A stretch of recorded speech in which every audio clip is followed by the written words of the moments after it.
Support for Disrupted comes from the Connecticut Office of Film, Television, and Digital Media. In 2017, Librarian of Congress, Dr. Carla Hayden, introduced the new Poet Laureate at her inaugural reading. Our great American poet and newest Poet Laureate knows how to give us the news our minds and hearts and souls most need. Please join me in welcoming Tracy K. Smith. Tracy used her platform to bring people together during a time of political division. In 2018, she traveled the country for a series called American Conversations, celebrating poems in rural communities. At the event, she encouraged people to share their thoughts regardless of their background. Here's Tracy speaking in Alaska. There is this idea that in order to really experience a poem, you've got to have a specialized vocabulary. You have to have a wide knowledge of the literary, canon. I don't really believe that. Tracy's term as Poet Laureate ended in 2019, but she still uses poetry to build connections. From Connecticut Public Radio, this is Disrupted. I'm Kalila Brown-Dean. This hour, we're talking about poetry and community. Tracy K. Smith is Boylston Professor of Rhetoric and Oratory at Harvard University. Her 2011 collection, Life on Mars, won a Pulitzer Prize. Her new book is Fear Less, Poetry in Perilous Times. Tracy, thank you so much for joining us on Disrupted. Thank you. I'm delighted to be here. I am someone who has loved poetry for a very long time. I grew up in a place that was home to Anne Spencer. So we were raised to read poetry, to connect via poetry. Every girl on my block could recite Ego Trippin' by Nikki Giovanni as if we had written it ourselves, while we were reading things like Robert Frost or County Cullen as well. And even with that lifelong poetry love, I can't really define for a person what poetry is. I know how it makes me feel. I know how it makes me think. You are the expert here. Tell me how you define what is a poem and what is poetry. Oh, it is a hard question because poems feel like different things at different times, depending on what your need is. But one of my favorite definitions of a poem came to me from a teacher, Lucy Brock-Broido. The poet Lucy Brock-Broido was my teacher, my first poetry teacher. And she said, a poem is a stranger walking up to you saying, hey, come here. Let me tell you what it was like. And then going to great feats of language, and that's different things in different voices, to convey a sense of immediacy, urgency, and I think the most important thing is something like revelation or discovery. Whatever this encounter or observation or recollection activated, it's the spark or the thrill that I think makes many of us come back again and again to different poems and the same poem at different times in our lives. Another way that I think of what poems do is they allow us to step more deliberately, more viscerally, and with a greater control over the passage of time toward a person, a voice, or an event, and to mine it for much more than ordinary time allows us to get. That's what really led me to poems, the sense that so many things I miss, or so many things I don't have the wherewithal or the courage to say in time aren't lost, because poetry is a form that allows you to transcend the passage of time and to reconnect or connect in a fuller way with almost anything. No, with anything. I love that piece, the ability to connect with anything. And when we think of connecting with anything, we often think in the external. You have talked about poetry allowing you to connect internally with yourself, with your vision of yourself, even in those moments when you didn't quite feel that you were where you wanted to be. You write in this book that you were drawn to poetry because you felt small. Talk to us about that relationship and being drawn to poetry. Yeah. I was 19 or 21 poems when I came to realize that what I wanted to do was not to grow up and become a writer, but to start writing poetry as a vocation right then and there. And in large part, it was because I was away from home for the first time. I felt like all the things that had defined me as special in my family or in my community or among my loving teachers didn't matter as much as I thought they did. And I needed something that could console me and something that could restore or reconfigure a sense of who I was for myself. And poems helped to do that. And I think in large part because a poem invites you into somebody else's experience. And oftentimes poems focus on experiences that destabilize us, things that we don't have a ready to go vocabulary for. And they allow something to be built, to be wrestled with, and to be won, I want to say. Robert Frost describes a poem as a momentary stay against confusion. He has many, many great definitions of poetry, but that's one.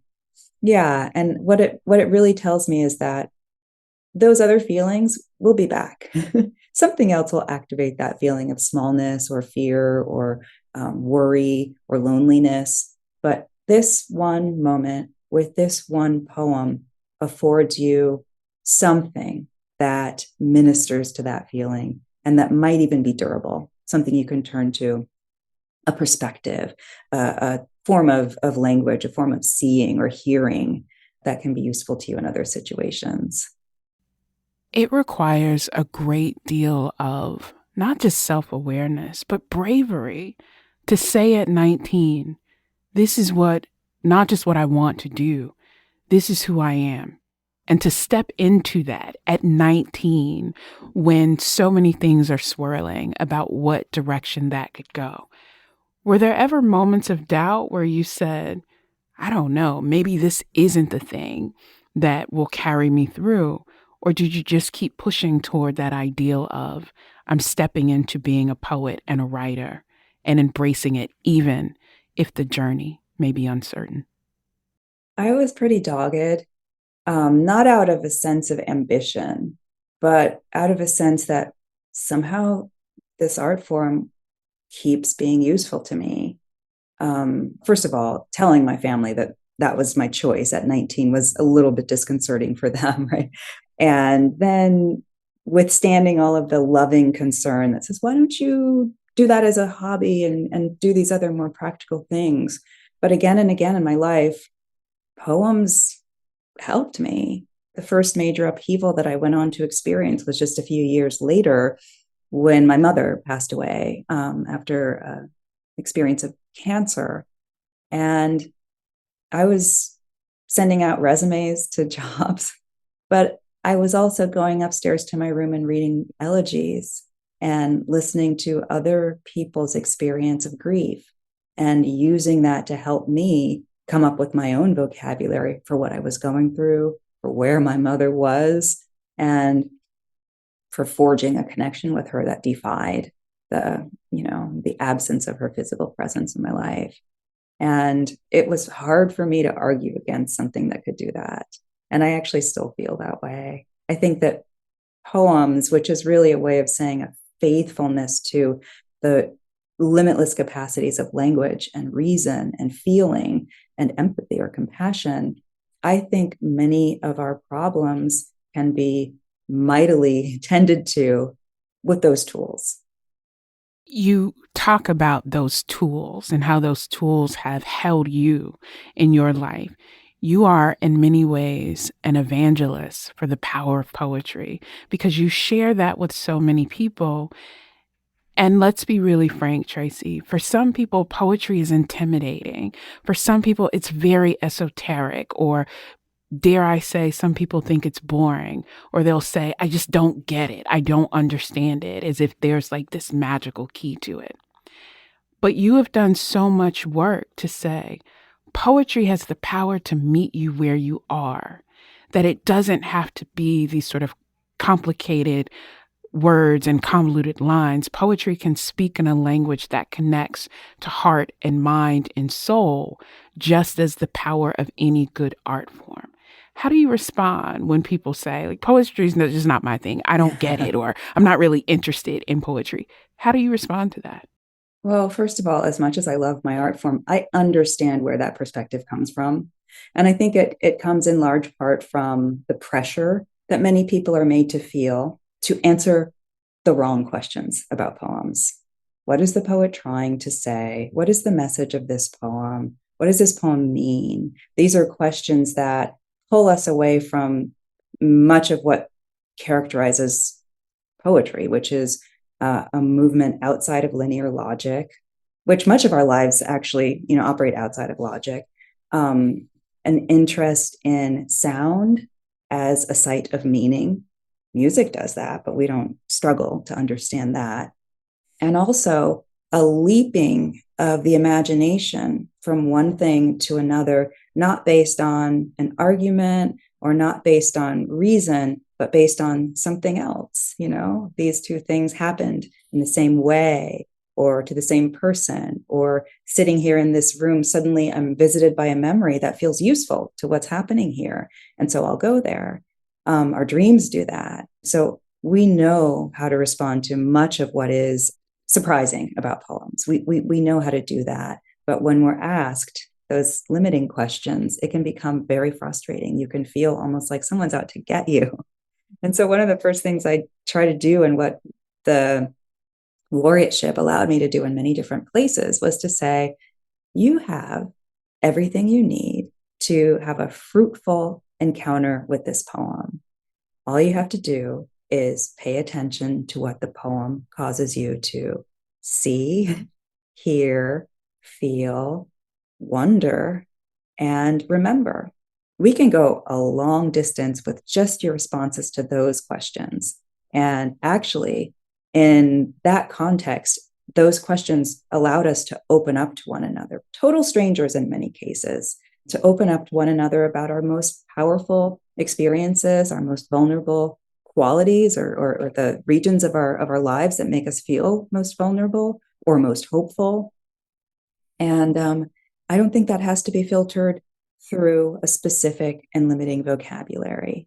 That's not to say that there aren't other ways of reading, responding to, and I don't want to say measuring, but aligning poems with other topics and literary traditions, and thinking about tools and thinking about the craft-based choices that allow those emotional and visceral effects to happen.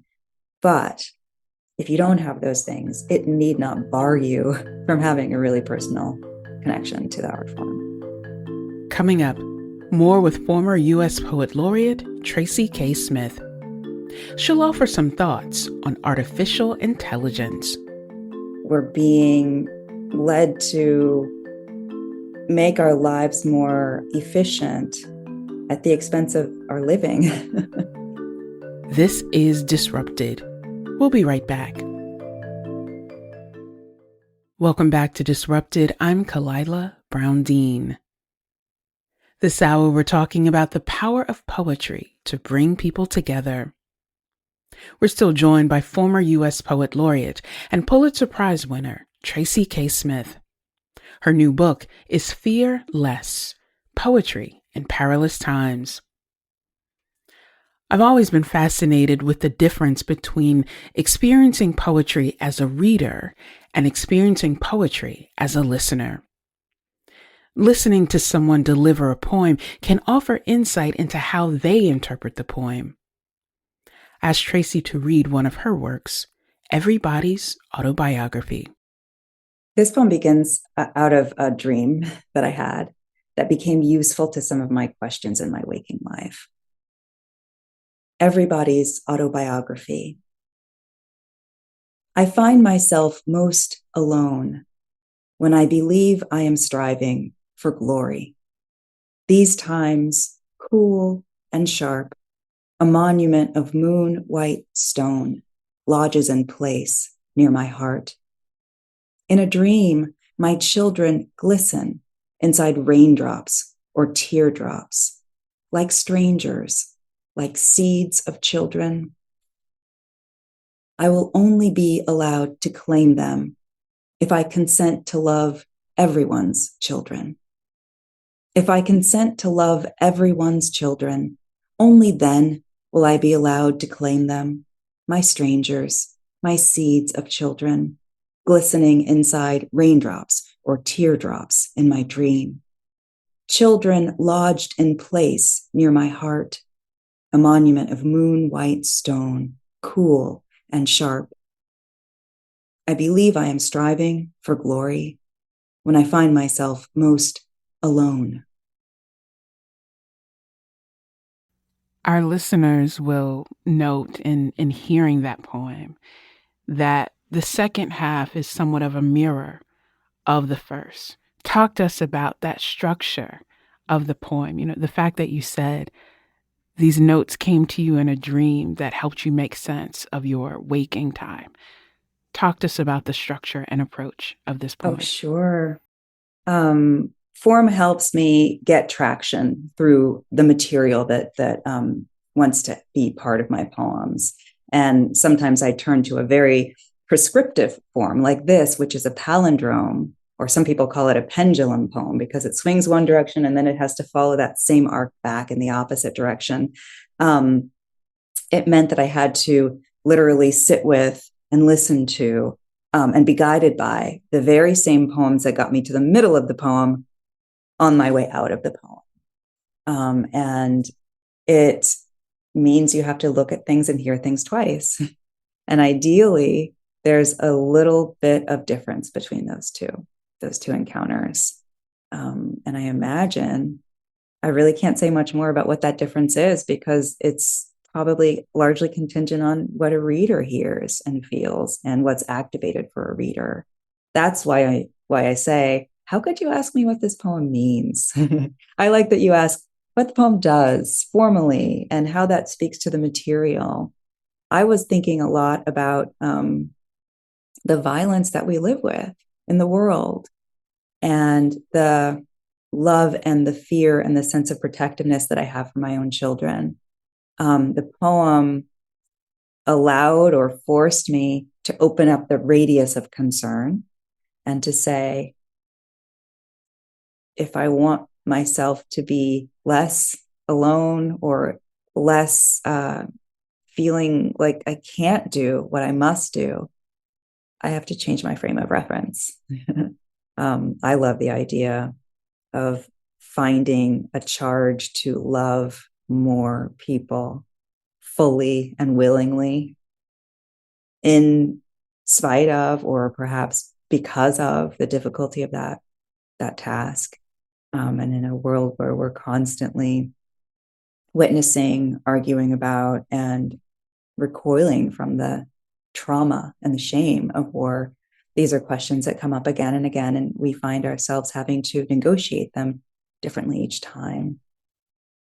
One of the things that I love about your work is that the pace of this world, the pace of our lives, often does not allow time or space or reward for being still, to be able to have those moments of reflection, to think deeply about how changing our frame of reference can be liberating and freeing and connecting.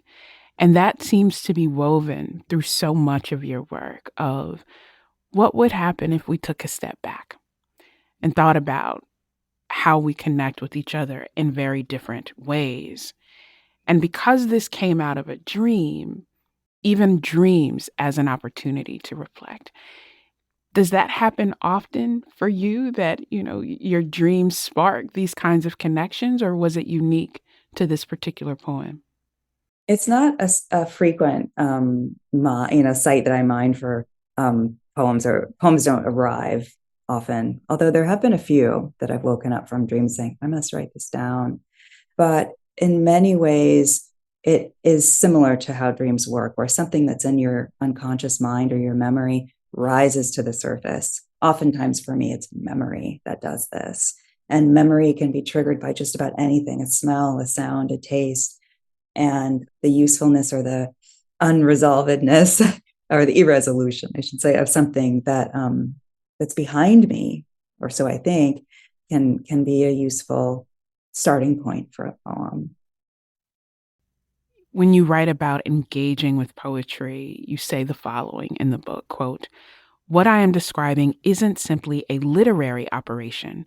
It's a set of essential life skills." Why is reading and experiencing poetry an essential life skill? I think there are lots of reasons why. The first is that it means you are slowly listening and deeply listening, and you are holding on to every kernel of meaning, whatever that might look or sound like. And you're trusting that it has a purpose. And you're trusting that there can be meaning and purpose delivered to you from the life and the testimony of a total stranger, someone who you may never meet, someone who may not be alive, or someone who may be a figment of the author's imagination. And we do that. We get caught up in the drama and in the wisdom and in the growth of characters or speakers in literature. And I think if we are willing to, we can carry that sense of regard and investment into actual life, into civic life, whereby people who live in communities that are far from our own, or who have values and customs that might seem far from our own, we can trust that there is some facet of their experience that we ourselves can attest to and corroborate. And I think the extra step is we trust that they can do the same for us. I think that's a huge life skill that we're discouraged in most other contexts from having. We are discouraged from opening ourselves up to the authority and the centrality of other people as consumers. Oftentimes we are discouraged from thinking about that because we're competing for power or standing or attention, or so we believe. And to unlearn some of those reactive behaviors, to unlearn the notion that I can't make space for you because I need to take up that space. I think that's a life skill. It's not just about courtesy. It's about learning to put ourselves in perspective in the fullness that is the actual world that we live in. To be able to put ourselves into perspective and in relation as well, yes, is so important. Let's talk about this latest book, Fearless: Poetry in Perilous Times. It is not a collection of poetry. It is a guide, a primer, an inspiration, if you will, to help readers understand the power of poetry. And in this book, you reflect on what you call your own reading practice that also reminds us of being able to experience and being open to an experience beyond what is just present and comfortable for us. Talk to us about this new book and why you think it's important to read poetry, particularly in perilous times.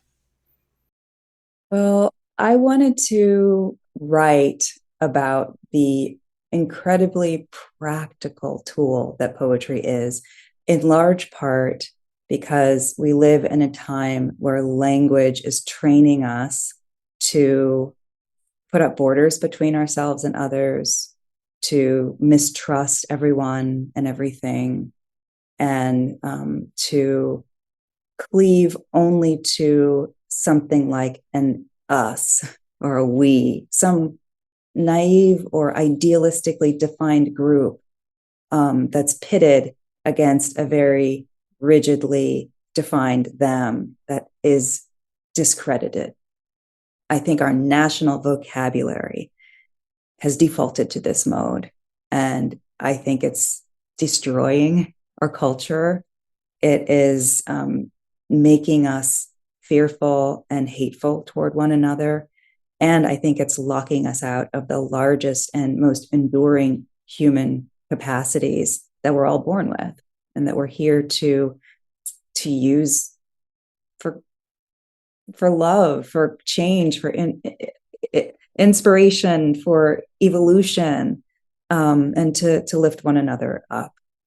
And so this book says, hey, if language, our behavior in language and the default patterns of language that we have succumbed to have diminished the sense of possibility available to us, maybe language can help fix things.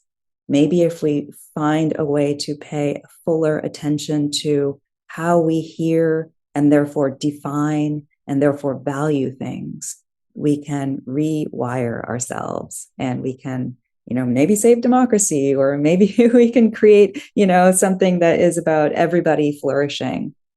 And I think that the curiosity, the comfort with difficulty, the patience, and the empathy or compassion that poems reactivate in us, those things are life-saving. They're not just life skills, they're life-saving.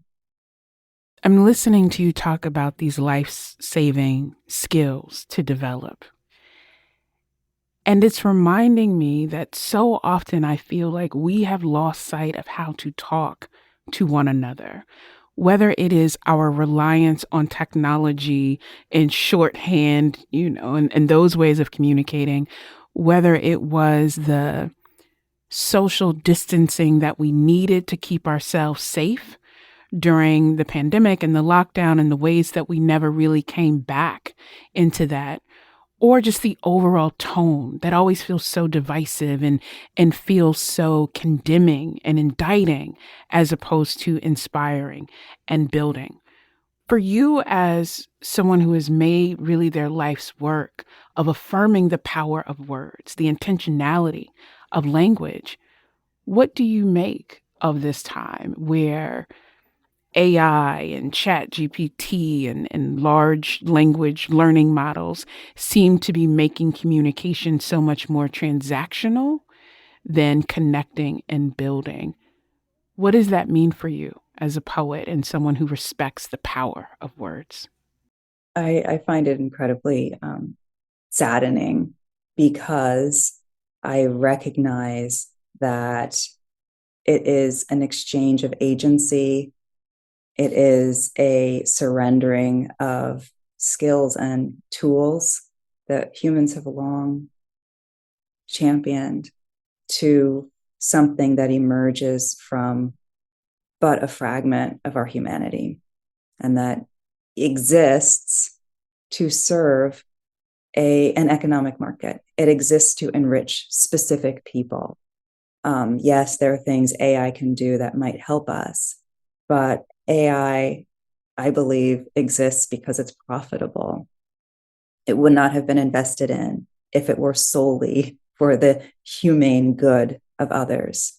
And that makes me think we're being distracted. We're being led to make our lives more efficient at the expense of our living. I really feel that way. And in terms of my own context as a writer, I know how much formulating thoughts in language and then correcting them, reinforcing them with more insight, clarity, and conviction, more corroborating them with fact. That's how we learn. Not just how we learn to write, but how we learn to think and how we know what we believe. It's not because there are word packets, word phrases. They're called phrases that tell us, everything's all good, or that summarize things in a very glib, pat way that robs us of the ability to say, but wait, it's actually not quite good, but I want to tell you exactly what's missing and exactly what I'm, what I'm learning to do. When we eliminate that process, I think we begin to eliminate the possibilities for what we might seek, what we might strive toward. It worries me in terms of students and writing because of thinking. It worries me as well because it allows certain of us to believe that getting an answer and having a response is better than the content of what that response might be and the degree to which it can become memorable and furtherable with more attention and intention. Coming up, more with Pulitzer Prize-winning poet Tracy K. Smith. She talks about how poetry can help us move through big emotions. I think poems say, I've been through this, here's what it felt like to me. And when you spend time with enough poems, some of those perspectives become useful to you in the moment of difficulty. This is Disrupted. Stay with us.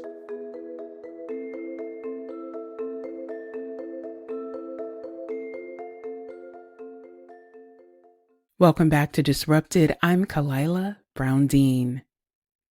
This hour, we're discussing the power of poetry to build community. We're still joined by former U.S. Poet Laureate and Pulitzer Prize winner Tracy K. Smith. We're talking about her new book, Fear Less: Poetry in Perilous Times. Here's more from our conversation.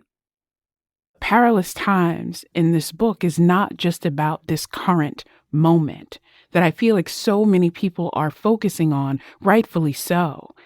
But how do we prepare, think about, work through the next perilous time, or understand the previous perilous time and the things that we said we would learn, the things we would do differently. I keep thinking about during the lockdown where I said, oh, this is teaching me to be more present and not to feel like I have to rush and load up my calendar. I'm going to do this differently.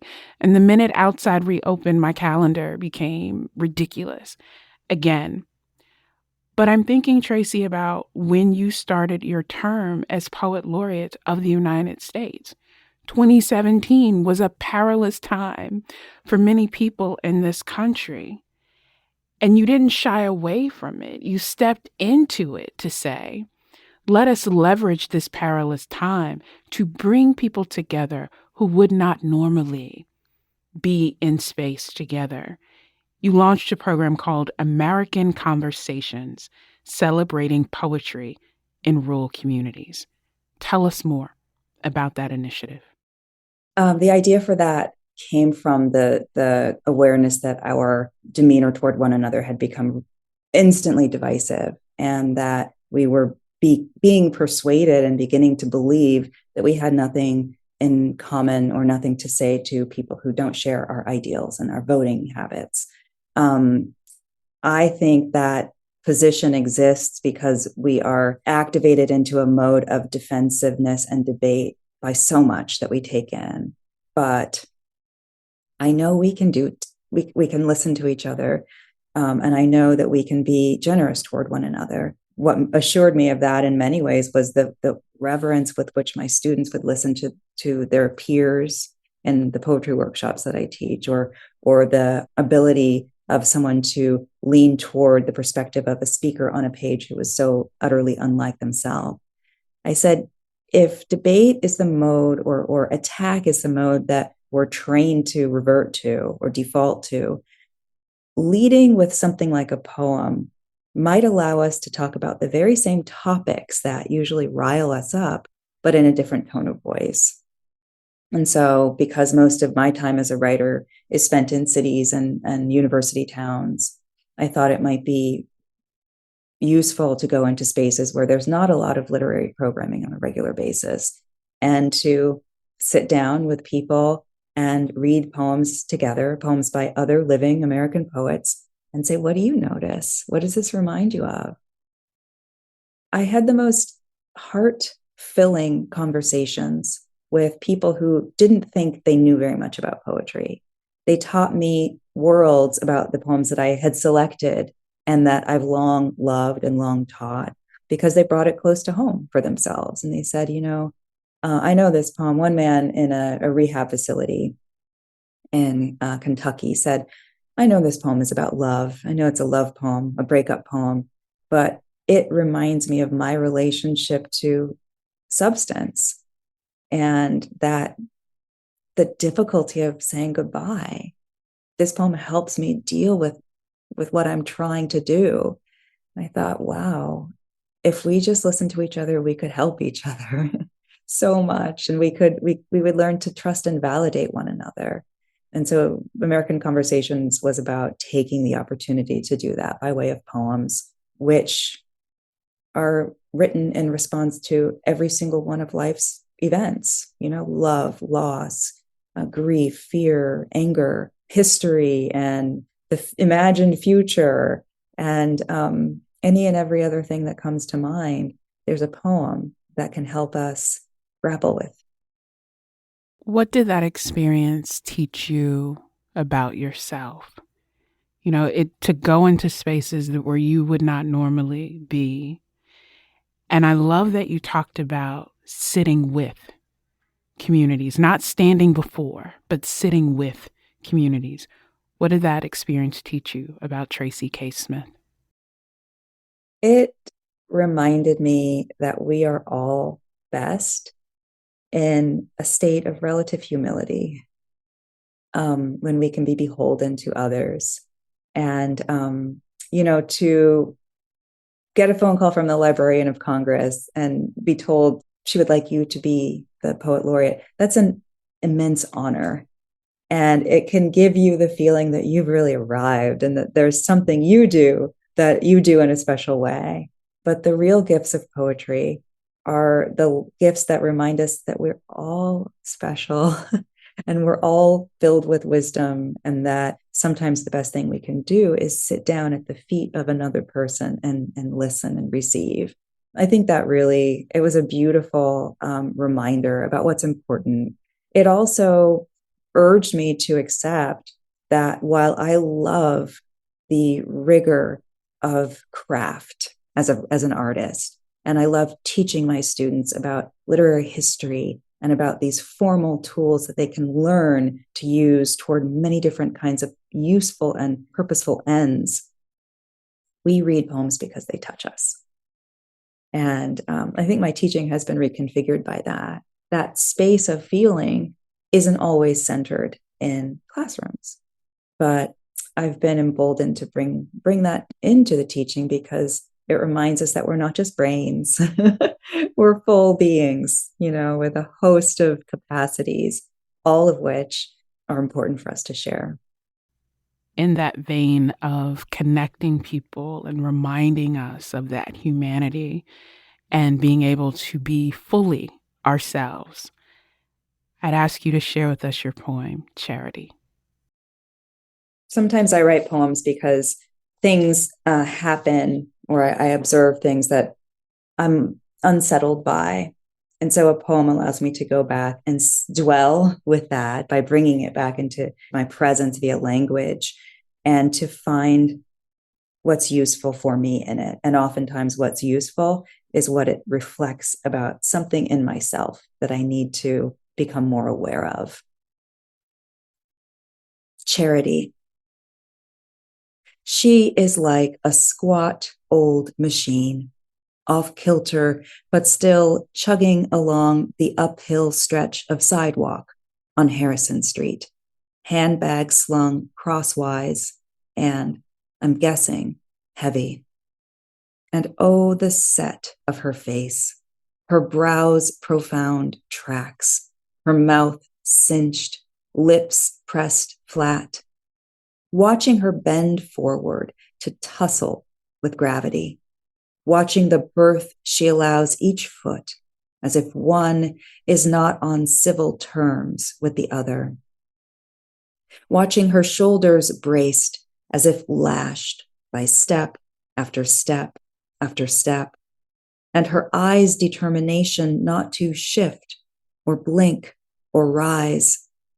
I think I am you, one day out of 5, tired, empty, hating what I carry, but afraid to lay it down, stingy, angry, doing violence to others by the sheer freight of my gloom, halfway home, wanting to stop, to quit, but keeping going, mostly out of spite. Some people may listen to that poem or read it and be surprised by the title, Charity. Make that clear for us. I wanted to ask myself why the sight of this stranger walking down the street toward me one day as I was walking home bothered me so much. She was bothered by something. She was exhausted, and her exhaustion was, like contagious. And I was feeling like put out and judgmental. And sometimes I try and use poems to get to my better self. And I said, okay, let's just give in to this gaze of judgment and distaste and follow it to the other side. And so for me, I began to see all of her put uponness as something that I know intimately, something that I was probably transmitting on my way home from work at the same time. It's a mix of self-pity and maybe like the feeling of being beaten down sometimes and never getting to rest. And the moment when the poem becomes a self-portrait for me is a moment when I begin to imagine that the version of me who was walking down the streets would like to find that woman and say, I'm sorry. I'm sorry for what I thought. And writing the poem and allowing that process to happen in language felt like the next best thing to that kind of repentant act. This book also talks a lot about vulnerability, that kind of reflection that you just mentioned, of being able to say, what was it about this person that I don't know, I may never encounter again? Something about it was sitting on my spirit. What was that about? And so many of us experience these big emotions, these big life changes and shifts that it may be too hard or too painful or too difficult to confront. And you talk about poetry having the ability to help us move through. And there's a piece of it that just really spoke to me where you said, I love that you reference mother poetry. And you say in this book that mother poetry, and this is the lead up to the 2016 election, I believe. You said mother poetry speaks to you and said, come, sit, calm yourselves, and attend more generously to one another. I feel like I need to write that out and put it on my mirror every day to remind ourselves to be fully present, even when the feelings are difficult or would be easier to just avoid. How does poetry help us move through those big emotions and big events? One answer that comes to mind is an answer my mother would often give me when I would tell her something was going wrong or I wasn't feeling right. And she would console me first by saying, you're not the first person in the world to feel this way, and you will not be the last. And somehow that phrase, no matter how many times I heard it, welcomed me back into the human family. And I could feel safe that what I was going through was not an aberration, even if it was difficult or unpleasant. I think poems say that to us. I think poems say, I've been through this. Here's what it felt like to me. And when you spend time with enough poems, some of those perspectives become useful to you in the moment of difficulty. And that's a big thing, to be able to name, not just like to name as in this is awful, but to say, oh, I'm struggling because I love this person. Grief is actually a manifestation of love. Poems have shown me that. And so I'm not sick, I'm not lost, I'm doing something humans do. Or I'm angry, I'm bitter, and this is something humans do and can learn to get past. Poems remind me of this. I think that to know that our most difficult challenges are things that other people somewhere, somewhen are sharing with us. It doesn't just make us more respectful of others. I think it allows us to be more honest and thereby more charitable toward ourselves. It prevents the need to grab onto some of these other justifications that are false, that are self-aggrandizing, and that default to the sense that it's not me, it's them. And that does not actually heal. In fact, it is a way of perpetuating harm. And so changing our perspective about how we sit in or belong to this large family, as varied and difficult as family can be, I think it empowers us to offer different things to ourselves and others when they are needed, which is always. Always. And you always remind us of this need for gentleness and generousness, not just to others, as you said, but to ourselves, and how that can carry us through perilous times, whether they are perilous times that we experience communally because of what's happening in the world or what's happening on our job or whatever that is, or the things that we often feel we are experiencing in a more solitary format. That reminder that we are always in need of that, I think, can carry us through. My last question to you. We are indeed in perilous times. Many of us are searching and hoping and building so that we don't just survive, but we actually are having the opportunity to build and to know that we are able to do these hard things. And so my question to you is, even in perilous times, what brings you hope and joy? Beautiful question. Sometimes what brings me hope, actually, every time I enter the classroom, I sit down with students who are willingly giving their brilliance and their time and their talent to a process that makes their inner lives larger and richer, and that teaches us all to hope different things for the world that we participate in. That's a huge part of what keeps me going. I also find a lot of consolation lately in the lyric imagination of a poet like Rumi, mystic, a 13th century mystic poet who is invested in the eternal, who is invested in the long, never-ending journey of the soul, and who is also invested in the gritty day-to-day of life on earth. And sometimes in my logic-based mind or my argument-based, personality, the world gets smaller and smaller as I fight toward what I think things should look like. And that can be augmented by saying, oh, but if I look up and out toward what I can't prove, but what fills me with a different kind of capacity, that can keep me going too. And that can rub off on others who need to keep going for this long journey that we're on. Here's to more looking up and out with that hope, with that sense of connection and possibility. Tracy K. Smith is Boylston Professor of Oratory and Rhetoric at Harvard. She was the 22nd Poet Laureate of the United States from 2017 to 2019. Her latest book is Fear Less, Poetry in Perilous Times. Thank you so much, Tracy. Thank you. Disrupted is produced by Kevin Chang Barnum, Robin Doyon-Aiken, Erica McIntosh, and Meg Fitzgerald. Our interns are V. Duong and Talei Ricketson. You can listen to more than 250 episodes of Disrupted in our archive, and you can find us wherever you get your podcast. From Connecticut Public Radio, this is Disrupted.